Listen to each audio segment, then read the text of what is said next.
Alicia, like, you don't understand. I know you think you have to keep going, and like there's all this pressure online, and you like see people like making $200,000 off of an NFT and like all these, and it feels like you have to keep doing more. But he was like, if I could be in your situation at your age, like just what you have right now is more than what most people have that are even older than you. Um, so it takes a little bit of expectation setting, or reality setting, I should say, to like remember, even though I have like so many things, so many more things I want to accomplish, even as I'm starting to feel, still trying to figure out, okay, like what environment, like we talked about earlier, do I really feel I can thrive in, I feel at home in, I feel comfortable in, and creating and all these things. But like, I still have accomplished a lot. And that alone is a tremendous blessing.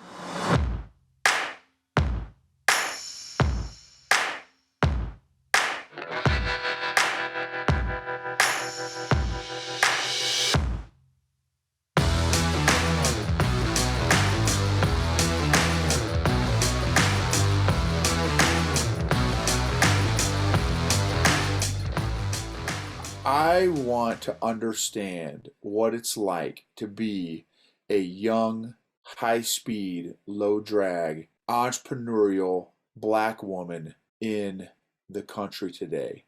Wow. Why am I already tearing up? See, this is the problem with talking to you.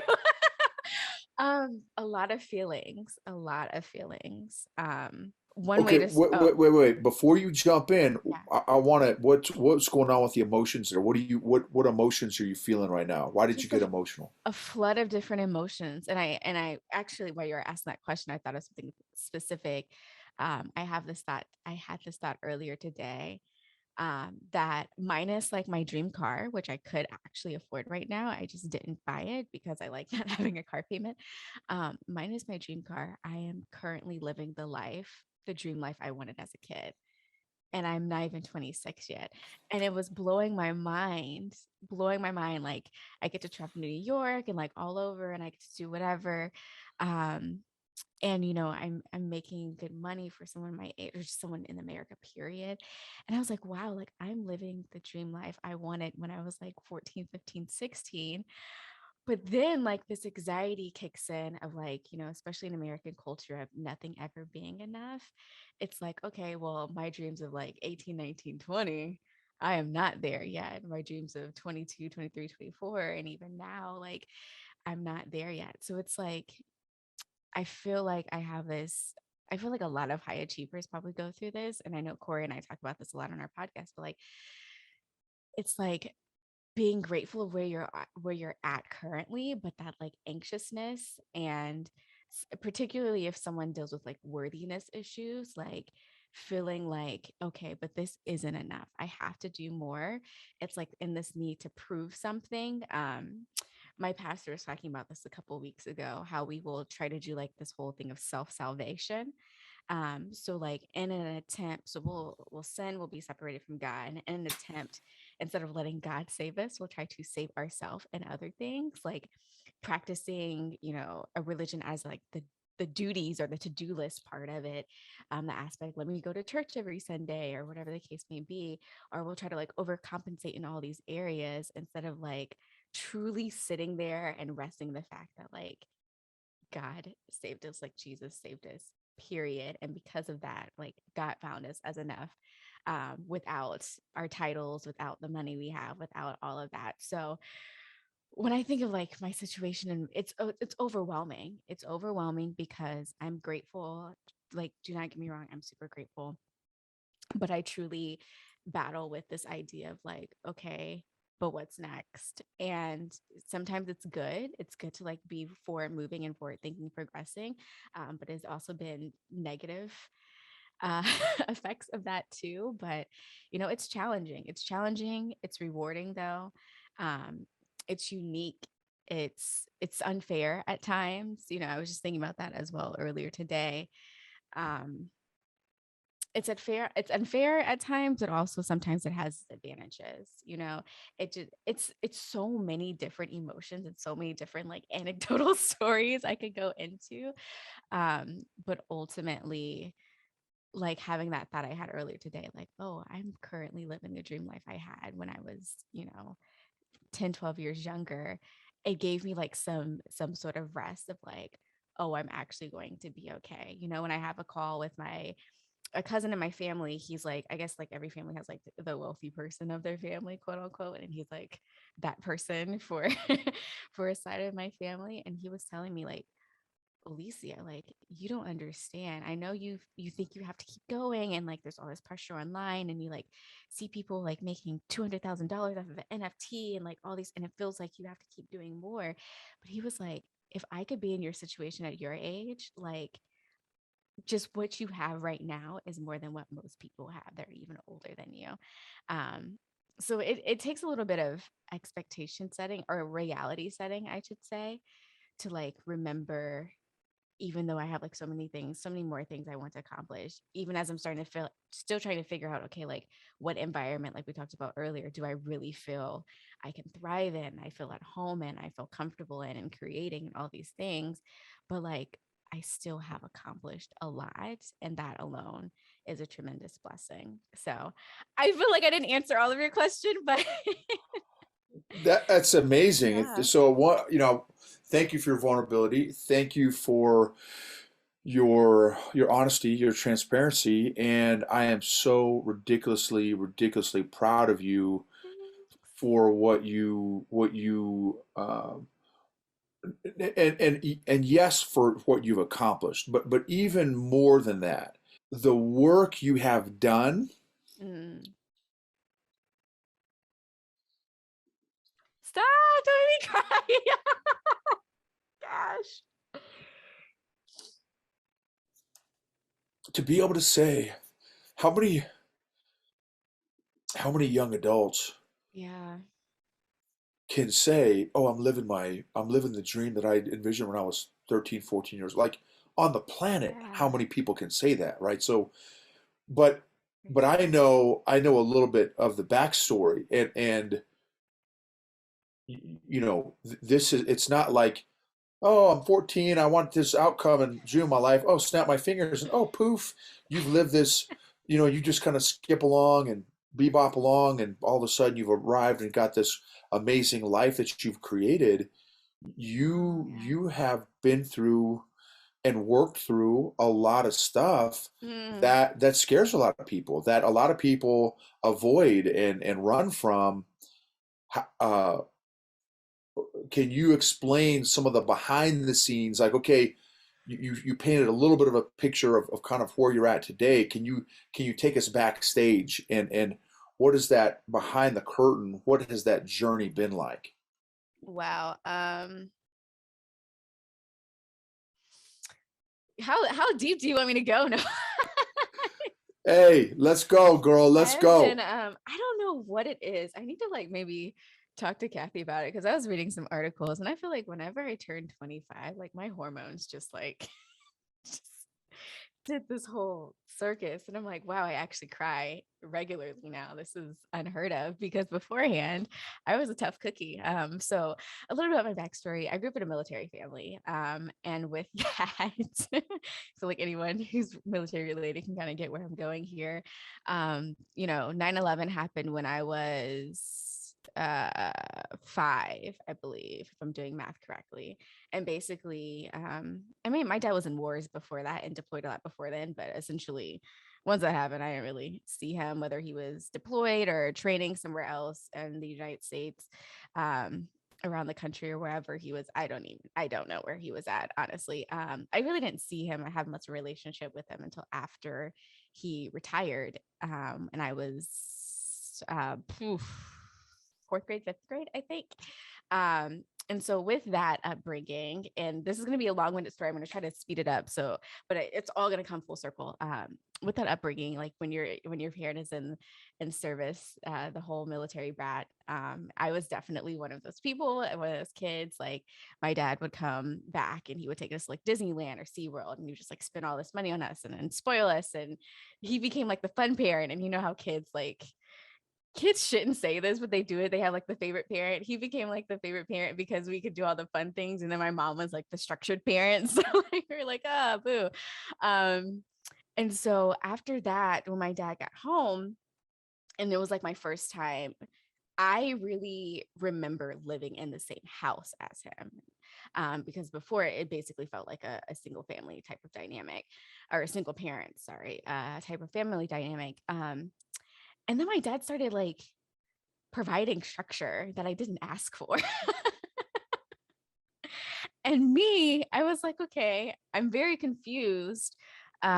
This guy who used to be like the fun person, he's now like punishing me and telling me to go clean my room. And it just, I mean, I don't know how early it is that our temperaments really set in, but my A type personality was already in at that point. And let's just say my dad and I had a very interesting dynamic of me basically trying to communicate to him in a way like, I don't understand why you're trying to parent me now, when he was my parent, which is wild.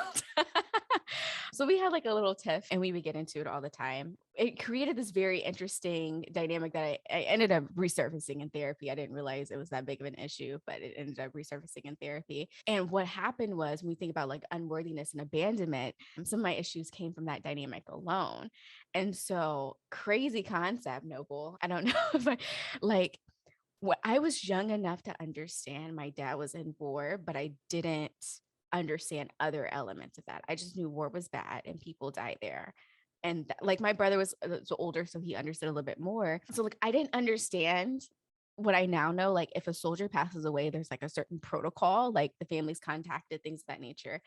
I didn't know that information. And so I remember this one time, my mom and my brother and my dad was coming home from deployment, and we were going to meet him at like, it looked like a rec center, like a basketball court kind of situation, like where all the soldiers were going to be reunited with their families.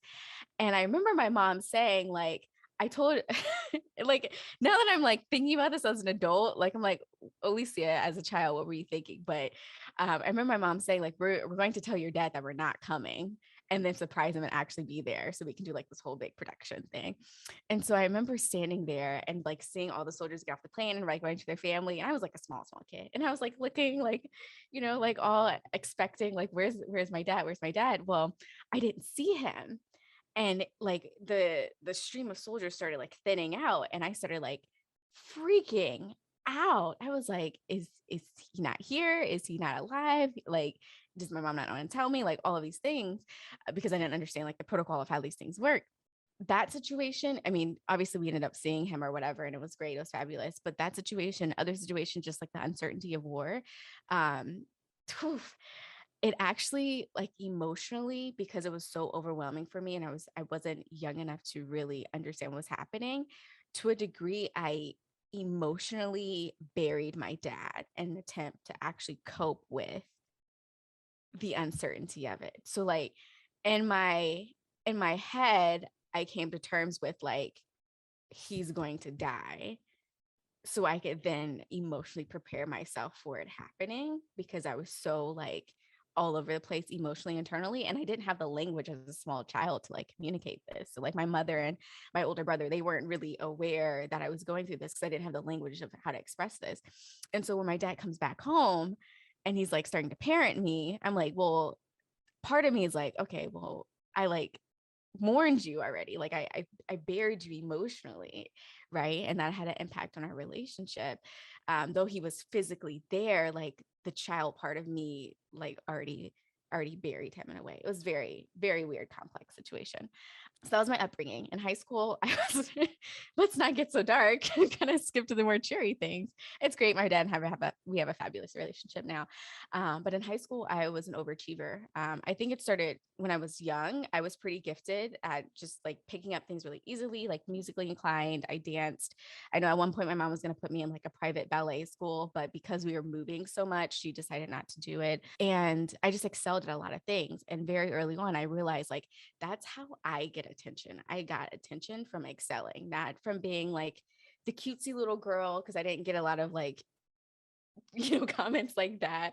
Um, I got I got comments from being good at stuff. And so I realized, oh, that's how I get recognized. I just be the best person at whatever I'm doing. Um, and then so I excel doing all these things. I was doing like research at a college campus when I was in high school, like genetic research, which is really cool as a high schooler, which is unheard of. I was my senior class president. I was, vice president of our honor society, secretary, all those things. I was captain of my dance team for like my junior and senior year. Like I was a kid that I was voted most likely to succeed in a nutshell. Like I was that kid. And in college, I attempted to do the same type of thing until you get to college, especially at these really larger institutions.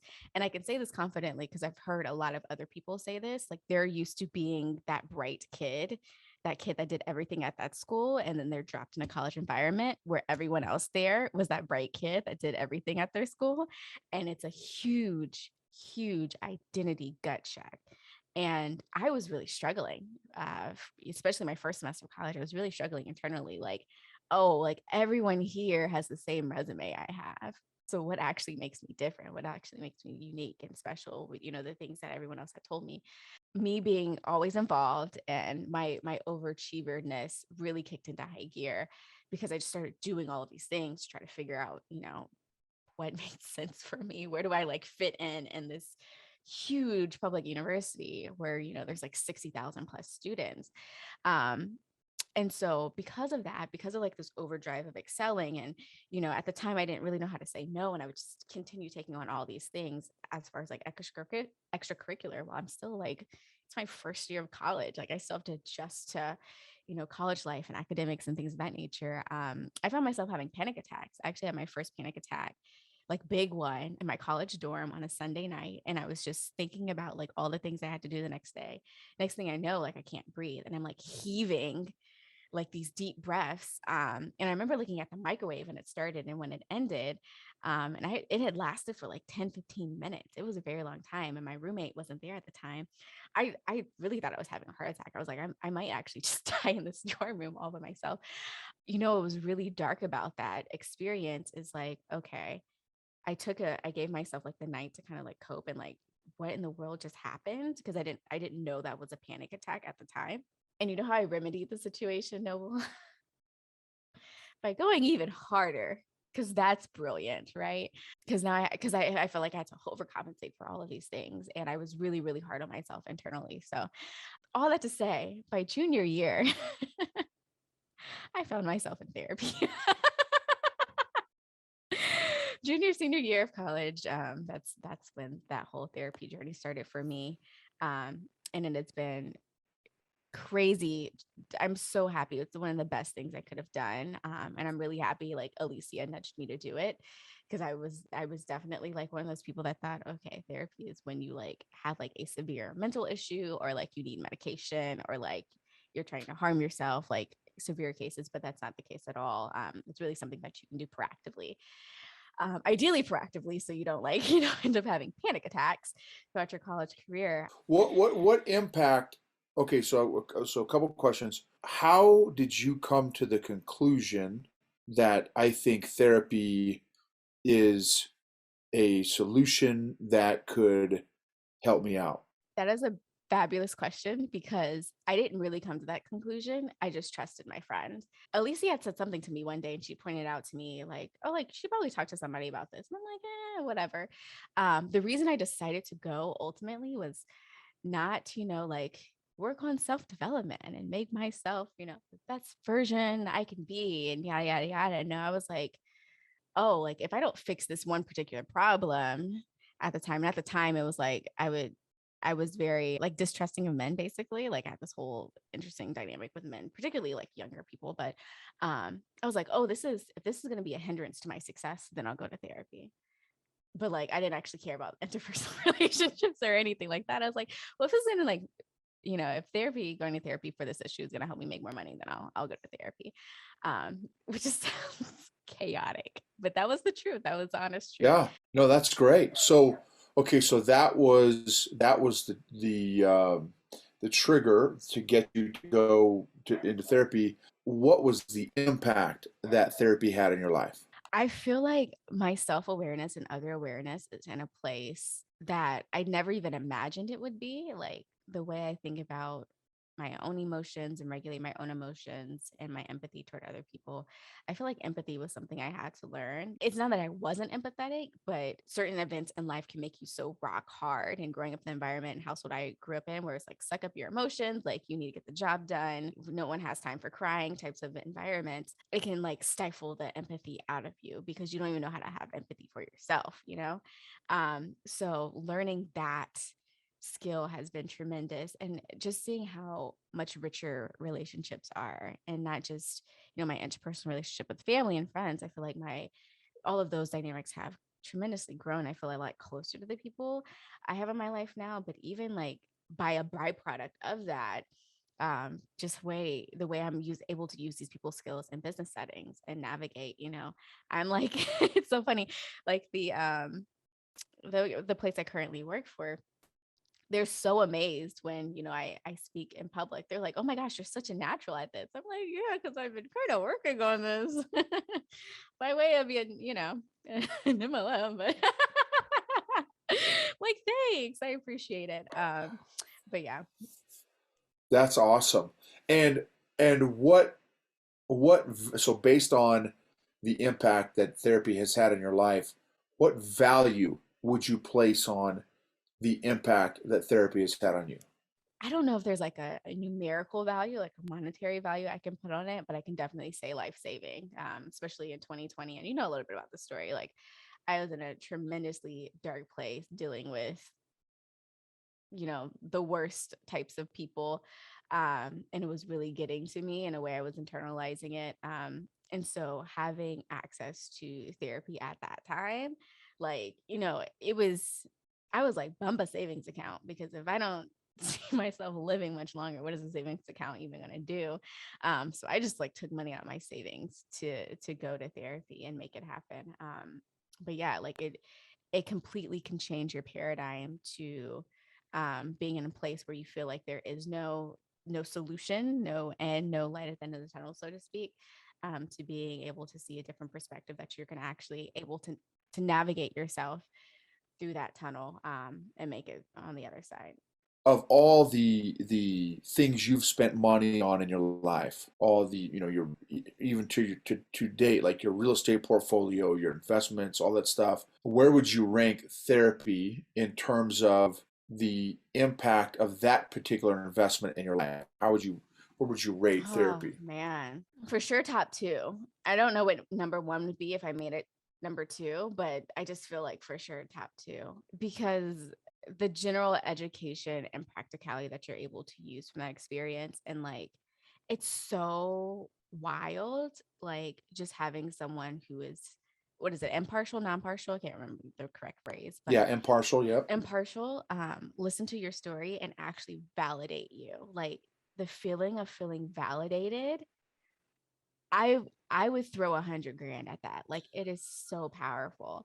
Um, so yeah, it's super super important, in navigating. And it's so funny you mentioned real estate. Like, I'll talk to friends in real estate, and we talk about how important just EQ is, because, unfortunately, I think maybe with stocks, if you're like a day trader, you might be able to avoid talking to people. But other than that, I can't really think of other ways to make money without having to interact with people. And so your EQ is tremendously important in growing that. And, we'll have conversation about books we're reading and situations we're going through, and how we're navigating them. But a lot of those skills I learned from you and Kathy, and then also from therapy. That's massive. The reason I'm spending some little bit of time on this. I think that a lot of people are struggling, emotionally, whatever, and not realize the impact that their emotional dysfunction is having on them. And like most of us, right? And the term that I've been using on a lot of the different podcasts I've been on recently is it's almost like we as a species have all become functional alcoholics, right? With our emotions. Yeah. So we are functionally dysfunctional from an emotional standpoint.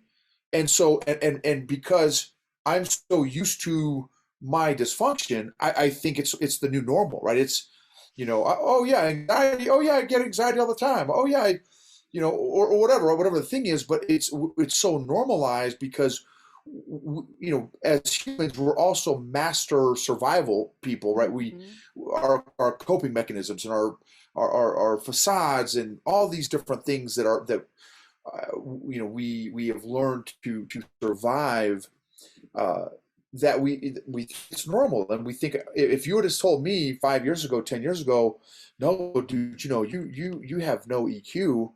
I'm like, are you kidding me, girl? Like I'm the most emotionally dialed in. I know what, right? And unbeknownst to me, and here's the thing too. This is bringing in the old high achiever twist. Is how many high achievers are high achievers for emotionally unhealthy reasons, Most. I would bet money that most. I would say like upwards of 98%. right? Yeah. And what are the consequences, not just emotional consequences, spiritual, mental, physical, social, et cetera, relational, marriage.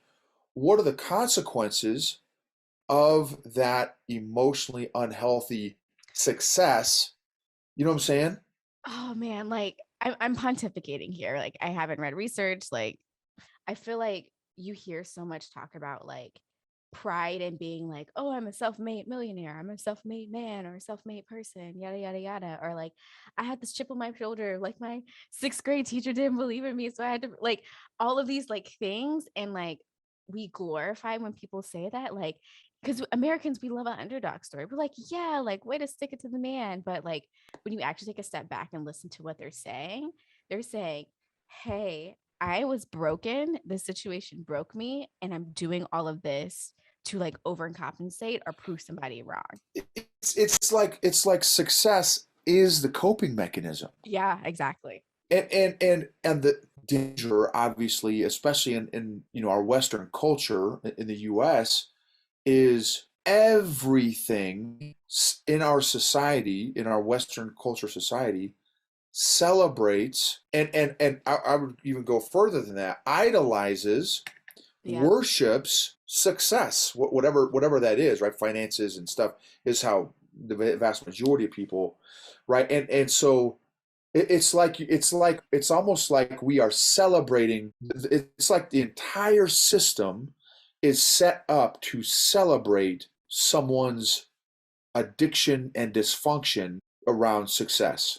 Yeah, and I think, it was definitely intentionally made that way. Why? I don't know. I feel like I'm gonna do a deep dive on some like theories and stuff, but like that's not by accident that as a culture we worship money. Like let's just call it what it is. It's the religion of money. It's, to the point where we don't see value in others if they don't have it or if they can't do anything for us.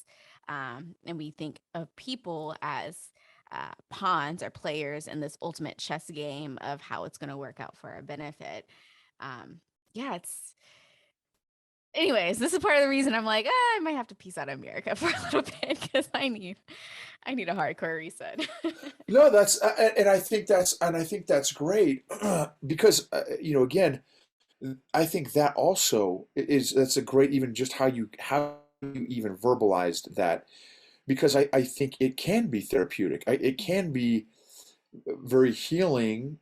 I know for me, going to, again, Spain 8 or 9 years ago, I always tell the story. We went. My cousins were stationed in. Um, uh, he was an Air Force colonel. He was the head Air Force guy in the Spanish naval base of Rota, Spain. It's the southern tip of Spain, and he was the head Air Force guy there. And we went into town. We went off post base and went into town, uh, and it was like a Wednesday at like 10:30 a.m., maybe 11 a.m. And Big Poppy was getting hangry, just like Big Poppy does frequently, right? And I'm in Spain, so I'm ready to tear up some awesome, awesome food, which is my love language, culinary acts of service. And so I'm like, okay, I'm gonna go do a recon and find us a good spot to eat. And I'm like, oh man. So I'm bebopping through the cobblestone streets, this neat little town that was in southern Spain on the coast, beautiful beaches and stuff. And I found this sweet spot, this neat little bakery slash restaurant deal, and go to the door. I was all stoked, right? I'm seeing all this food, boom, and I go to the door, and it's locked. I'm like, maybe I'm not turning it the right way. So let me turn it this other way. Oh, it's maybe they make doors differently in Spain. So I have to do some little ninja moves on it. Boom, nothing. It's locked. And I'm like, what in the world? Look at my watch. Okay, Wednesday. It's not a weekend. It's like 10:30, 11.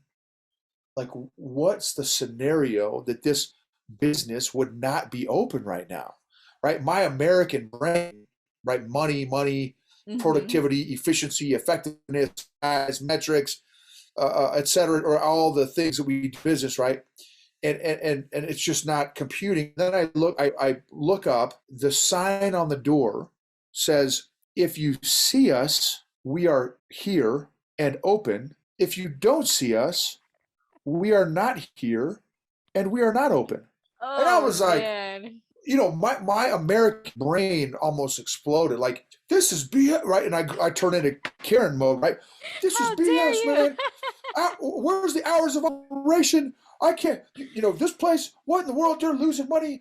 I'm hungry. The world revolves around me, right? And when Big Papi's hungry, the world should, right? Like, Yeah. and to my cousins who were stationed there, like, bro, Spain is kind of like Italy. Like, when it's time to chill, these people, they siesta. Like, that is for real, right? And so, and and and and I just thought, and then I got a buddy of mine who's here in Colorado that lives down the street from us, and he's like, dude, he's like, in Italy, the world does not revolve around money and business and more and bigger, faster, shinier, nicer, whatever. He's like, in Italy, the life revolves around relationships, and Mm. and like, dude, the stuff shuts down for 3 hours in the middle of the day. Like, their lunch is 3 or 4 hours, and then their dinners. It's a 3 or 4 hour dinner, and they're hanging out the whole time, right? And I'm just thinking, oh, dude, my ADD. I learned in Ranger School to eat in 5 minutes, and then let's get back to work. Like, okay, let's get back to Yeah, producing and making stuff happen. exactly. You know what I'm saying? And so I think that's and it, when my Western mindset came against this other culture, this other mindset, it was paradigm shifting. It was like, what, I didn't even know, again, in my Western being, of course, because the world revolves around us, of course, right? That's a right, which is nuts. But I'm like, I didn't even know that there was another mindset out there, and that there was another way to live. Like, I didn't even know that was a possibility. Like, Exactly. I had no idea. And it made me think, like, wow. It caused me to ask so many questions and challenge my American Western culture mindset. Like, wow, is my mindset right? Is it Mhm. accurate? Is it biblical? You know what I'm saying? Like, it challenged a whole bunch of my foundational thinking. And so I love your idea of, like, man, this could be part of my healing journey to travel. And I love that and maybe get a reset on, is this American more mindset? Is it right? Is it how I want to live? Is it not how I want? You know what I mean? Like, Yeah. that's awesome, girl. Love it. Yeah, and even when like I learn about I mean, like, of course people say it like, a lot of health issues are caused by stress. Yeah, sure, I get it. But like when I really do a deep dive of like, oh, like high blood pressure, like female reproductive challenges, like all of these things linked to, are you kidding me? And just that little bit of time I had in Mexico, it was like, wow, like I can live a good, productive life, not on American soil. And it doesn't mean like I'm ungrateful to be American, but like the culture here, I feel like I often think of things like pendulum swinging, like when something happens, like it's going to swing the pendulum to another extreme. So when you have one extreme, something happens, it swings the pendulum. So like when we think of like social justice, right? And it keeps swinging to these different versions of extremes until it finally starts to settle in the middle. And I feel like Americans, we have so many pendulums swinging right now. I'm like, can we get an equilibrium on something for the love of God? um, Yeah. so yeah. And so love that, and here's an area where I think, we have been super countercultural. It, so my family, we have been multi billionaires in terms of time Mm, for the past 17 years. yeah. And so much so that you want to talk about a cow looking at a cell phone, right? When I tell people that, both my wife and I have been able to work from home for 17 years now, and our daughter is 14, and she's had two stay-at-home parents, and Well, we homeschool. We are in the top 0.01% of everybody on the planet in terms of family time. yeah. And when I share that to other Americans, right, other people that are in the hustle and grind, it's almost like, it it's a gear grinder for a lot of people It is. It is. It's for funny. many reasons. Mhm. I feel like, even that and just the people like people in my peer group that I meet, they always just the idea of like both parents being able to stay at home, like it like is a miscompute for them. They're like, oh, like I'll see like jokes online about like having the breadwinner wife and like the stay-at-home dad. I'm like, well, actually you can get both. Like both could be stay-at-home parents, if they want to, right? So it's very, oh man, like yeah, the life you and Kathy live is mind blowing. It's like I've known y'all for so long, but I'm still like, wow, like it's like y'all and like the dude on Bigger Pockets. Like are the only two people I know that are like really in this life. Being able to do whatever you want. And having like balance with it. Cause I feel like I've met high achievers who are in the place where like, maybe the wife has been the stay-at-home parent and then the guy makes more than enough money to like stop working, right? With investments and things of that nature. But they keep working because they still feel like this desire to work out of a scarcity mentality. And it's so funny, not funny, it's because it's sad. It's so interesting to see how many well-off people there are financially who still have a scarcity mentality.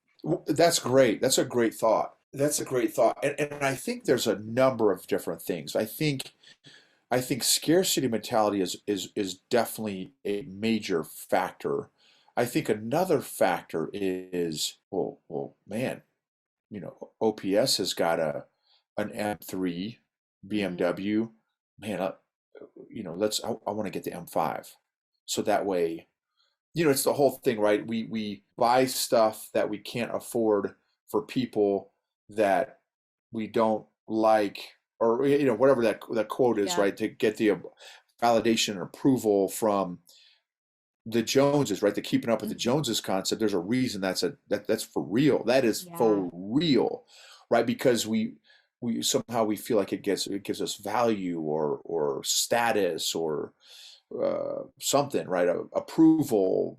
Again, like you said, the whole validation, the power of validation. Hmm. And then what happens, I think, for so many people is, especially in our culture, because everything celebrates that, right? Yeah. And so it's an addiction. Success becomes our idol. Success becomes our Yeah. our addiction. I had a buddy who asked me, hey, Noble, what have you been up to lately? And he's this big, successful business guy. And I said, hey, here's, this is our teaching EQ, executive coaching on EQ, leadership coaching and stuff, speaking engagements on EQ and stuff. And he's like, okay, what's your 5-year plan? Like, are you going to scale and build this up to be this big 10 million, $100 million company? And I'm like, dude, for the next 4 years, absolutely, I want to grow, but I have no desire to let me put it. And I told him, I said, let me put it this way: I have no desire to have an employee for the next 4 years. I do not Mm, want to scale beyond me and my wife's ability to produce, uh, because nothing's more important than spending time with my daughter until she graduates high school. Now, yeah. when she graduates high school, I don't know. Then maybe the gloves will be off, and all right, let's go. Let's scale. Let's blow this up. $10 million company, 100 million, whatever. Right? I don't know, but I know for right now, the next 4 years, for me, nothing is more important than time with my wife and daughter. And I could just tell, like, the gear, like the gears were grinding in his brain, right? And How um, dare you leave money on the table? how dare you sacrifice the golden calf in the name of your family? Ooh, yeah. You know what I mean? I mean, and again, different strokes, different folks. That's fine. People have different core values and stuff. But this is the thing that rubs me sideways is how many people, if you ask them, oh man, Yes, I know exactly what right? you're about to say. Oh my Oh gosh. man, OPS man, family. I'm all about family. Oh, it's all about everything I do is for family. Oh, da da da da. Okay, well, why are you doing 875 things, bro? Why aren't you spending more time with your family? Oh well, I gotta pay for my house. I gotta pay for my three, BMWs. I gotta da da da. It's like, no, dude, don't. You're telling yourself that family's important to you, but Mm-hmm. but every single one of your decisions is proving otherwise. You know what I'm saying? Yeah. I feel like sometimes, and I could be stepping on toes when I say that, I feel like sometimes when people are saying that, they're using family as more of a badge than a value. Like, oh, I got the family badge. I've I have some kids, some people with my genetic materials walking around this earth, mission accomplished. I'm gonna go back to like, being a hardcore workaholic. Yes. And again, if people don't make the time to understand, why am I working 80 hours a week? Why? Because you don't have to. Yeah. Well, but I got to pay the bill. No, no, no, no. Downsize. Sell your house, live in an apartment. Downsize. Whatever, right? Don't tell me that someone has a gun to your head and is forcing you to work 80 hours a week. No one is forcing you to do that. So now, knowing that it is your choice to do that, why? Do you even understand why you are uh, making the decision to work that amount of time, right? If Mm-hmm. you don't take that time, you know, uh, I think we can end up with, on the old deathbed, right, with the number one regret, right? Who said, well, Yeah. man, I wish I had gotten that newer BMW, or I wish I'd had that bigger house, or I wish I'd spent those 10 more hours in the office. Nobody says that. But Yeah. why do we live our life that way and then come to, oh man, crap, I wish I had more time with the family? Well, yeah, McFly, you should have thought of that, 20 years ago, 10 years, you know what I mean? Mm-hmm. Yeah. How are you insulating yourself from culture and society so well? Oh, so I mean, being young and making the kind of money I make, I would say most people would have found themselves in debt. Um, just mismanaging, and especially living like right outside of Austin, where like it's full of tech bros.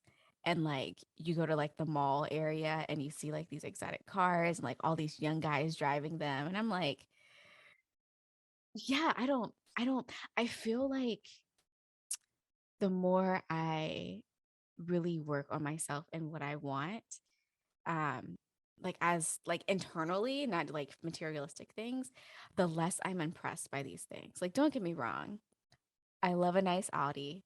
I was looking at the sport bag. I'm considering getting it at some point, but like, I don't have to get it for another year or 2 years, right? My car I have is still working fine.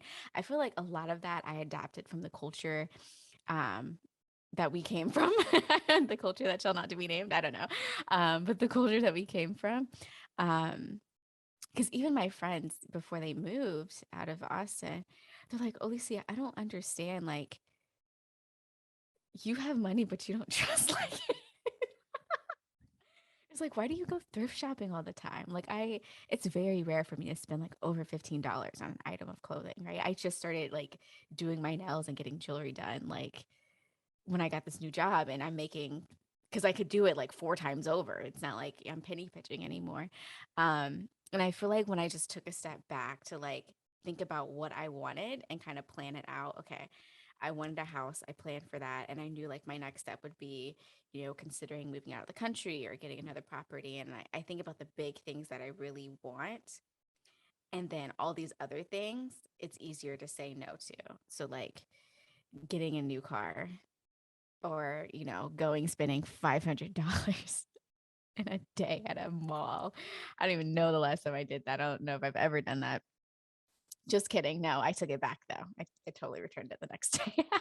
But like really thinking about, I'm so content with what I currently have because I know where I'm going and I'm planning for that.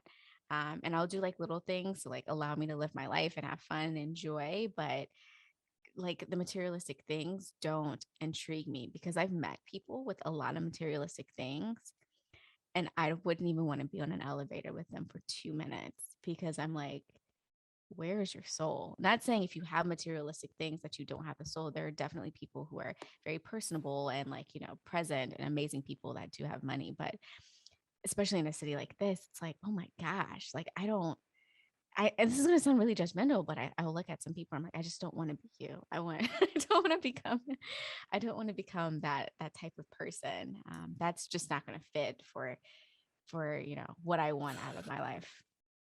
Love that. If whether or not you have money, if it is your identity, that's Yeah, a that money makes a terrible master. You know what I mean? And a terrible God. It's such a shallow. It's just a very shallow, temporary. The Bible talks about it in a lot of different places, right? It disappears with the wind and da da da. Like, hmm, and again, not that not money. Money is not bad. None of that. Money, that's great, and you know, but the love of, and the thing is, the love of money can get you if you're making 40 grand a year, if you're making 400 grand a year, if you're making 4 million a year, exactly. Yeah, if at any point money becomes your obsession and your idol and your identity, it's yeah, yeah, it's like it's a drug like anything else, right? You see the eye sockets and it's like nobody's home. It's like, yeah. and then like what brings you joy and happiness? Is it another 50,000 a year? Is it another 100,000 a year? Is it a new car? Like at some point that stuff wears out. Like again, I go back to Hmm. why. Why do you want to make what you make? What do you want to make? Oh, I want to make 1 million a year. Why? Well, because then I could be out of debt. Okay, why? Then what? Okay, now you're out of debt. Now what? Like, why?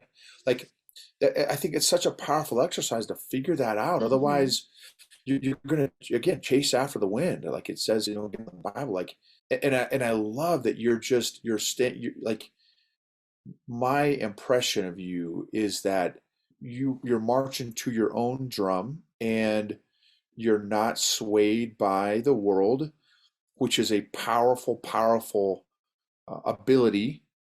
Oh, it's very And tough. I spend a lot of time in prayer.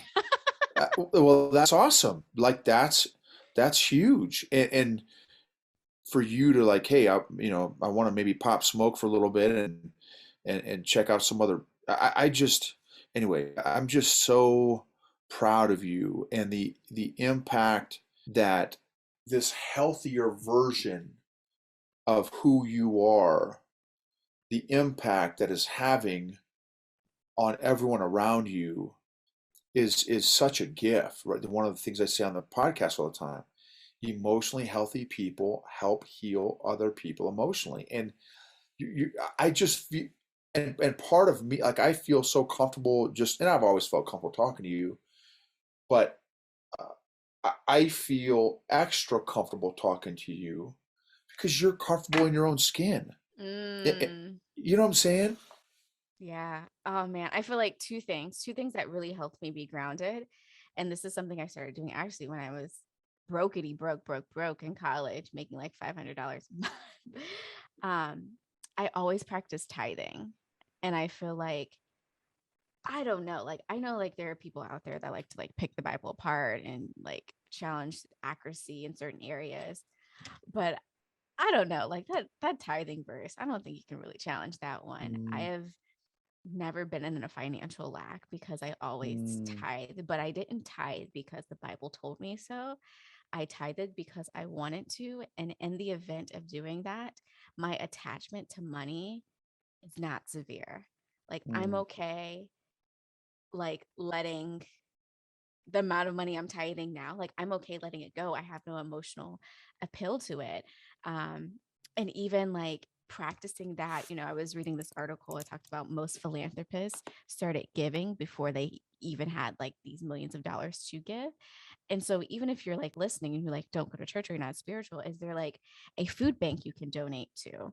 Or a homeless shelter or something in your community, a pet fostering center, like just getting in the practice of not keeping all your money and understanding that you can let money go and even more will come back to you at some point. Um, and then also materialism, because I used to be a materialistic person growing up in like my teenage years. No, but let me tell you, I was a headache to my parents.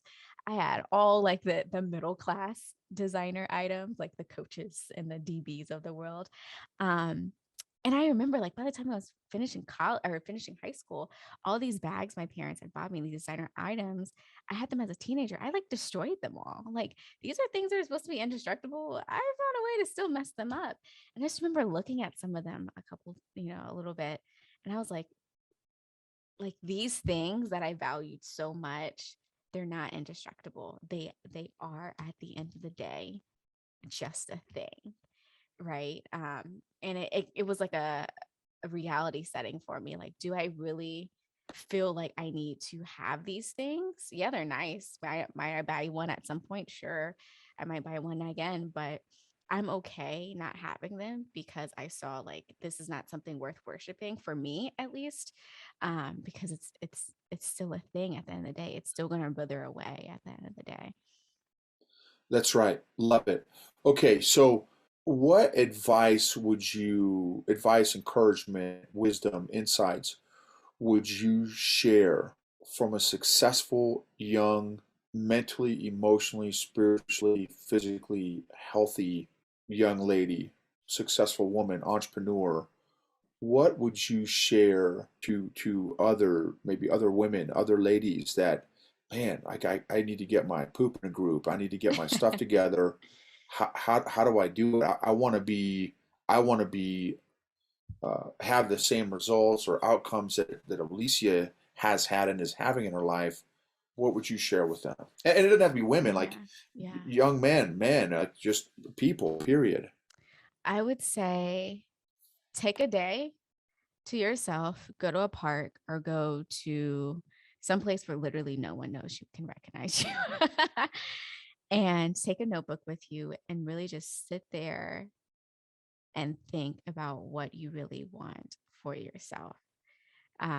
Like what makes you feel alive, what grounds you also. I have put a lot of, and I'm not perfect by any means, but I've put a lot of systems in place to keep me grounded. Like I have scriptures all on my wall. I have like 3 minutes or 3 minute worth of affirmations that I say every day, whether I'm quoting more scriptures or, thinking about the things I want to accomplish so I can set my brain there, thinking about my values. When I did this exercise and thought about what I really wanted, I now recite them like, okay, who do I want to be? What are my values? And I say them to myself every morning. So I create an environment of reminders of what I came from out of that activity of really thinking about, okay, what do I really want for myself? And getting comfortable with understanding it's okay to not know. And as a high achiever, that can be very scary, not knowing. As a perfectionist, it can be very scary not knowing what the next thing is. Um, but getting decently comfortable with not knowing everything, but working in the process and being nimble and flexible to change as God calls you to change and pivot as God calls you to pivot. Um, Spending time with myself has been really helpful, and just taking time, like even on the weekends now, I like make sure I am intentional about unplugging and spending time with myself, whether I'm reading a book or walking a new trail around town or doing something. Because when you really just spend that time unplugged and you just have your thoughts sitting with you, it gives you that time to really, it can be scary, especially at first, to really think about, okay, why am I thinking the way I'm thinking? Why do I feel the way I feel? What is burdening me or giving me anxiety that I can like coach myself through right now? Being a learner of life. I think that's the biggest way to wrap this all up. Being a learner of life, having a journey, and I feel like that's one thing I strive to do. Again, I'm not perfect at anything, but continuously growing, continuously learning, continuously being curious about, okay, who could I be? Who could I become if I just stretched myself a little bit, if I got out of my comfort zone, if I put myself in new environments to grow and learn something that might make me feel uncomfortable? I think that would be my piece of advice, like becoming a learner of life. Such awesome skinny, such awesome wisdom. Love it, love it. And I think those are all powerful if and when applied. Okay, how do we follow you? How do we find you? Tell us about your podcast. How do we stay connected? Yeah. Again, Noble, thank you so much for having me on the show. It was great having you on. And Corey and I were talking about the conversation we had for you for weeks after that. It was much needed. And I feel like you were so helpful to our audience. So hopefully I can be semi helpful to the folks who listen to this episode. But again, my name is Olicia. You can follow me on Instagram. That's the platform where I am the most active at OLICIA_OPS, which is Olicia_OPS. And then also I have a podcast with my friend whom I met through the environment we came from that we shall not name. That we started a podcast for high achievers, really helping folks like 18 through 40 high achievers, professionals, whether they're students, whether they're entrepreneurs, whether they're creatives. Oftentimes when you're a high achiever, you can feel very lonely and isolated, so our podcast is a way to create community for those who feel like they are the nonconformers of the world, and just really seeking that understanding, like we mentioned earlier. Validation, being validated for how you feel, is so important. And so that's what we kind of seek to do through our podcast, with talking about tips, things that we're applying, interviewing other high achievers, the lessons they're learning, the advice they have. It's been a fun journey. So our Instagram is the Diaries of High Achievers, and the podcast is called The Diaries of High Achievers. You can find us on Apple, on Spotify, wherever you stream your podcast. And yeah, give us a follow if you enjoy it. Please rate, please leave a review. Stay in touch with us. We're very excited about this journey and highlighting other amazing folks like Noble on the show too. Awesome, and I love it. Thank you for encouraging people to rate and review. So for those of y'all that don't have a podcast or a YouTube channel, that gives us feedback. So Mm-hmm. please go like and subscribe and comment and share all of Alicia's stuff, not just the podcast stuff, but also her personal stuff, just to for feedback, to let her know, hey, I listened to your episode, man, it was super powerful. And then be specific. This is one point that I got out of my, your podcast interview, or 3 points or 2 points or something like that. It's very helpful. It's very helpful. So thank you for giving and investing and sowing into our audience, you're going to get a tremendous return on sowing into, because it's fertile soil. I really feel like the people that listen to our podcast are hungry, and they're wanting to grow and learn and change and stuff. And so it's definitely fertile soil. And thank you for all that you're doing. Thanks for being true to who God's called you to be, and really taking the time to discover who God's called you to be, and allowing him to work in your life in the way that he wants to, not the way that society, culture, Yeah. right, wants to. So thank you, OPS. I love you. I'm so proud of Yes. you, and I'm so thankful to know you and have, Likewise. be able to call you a homie. Likewise. Thank you so much for having me on the show, for thinking of me to be on the ranks of the amazing high speed guests you've had. Because I listened to the show and wow, you have some very amazing, educated people. So I definitely appreciate it. I am honored. Thank you again. And hopefully this was valuable to your audience.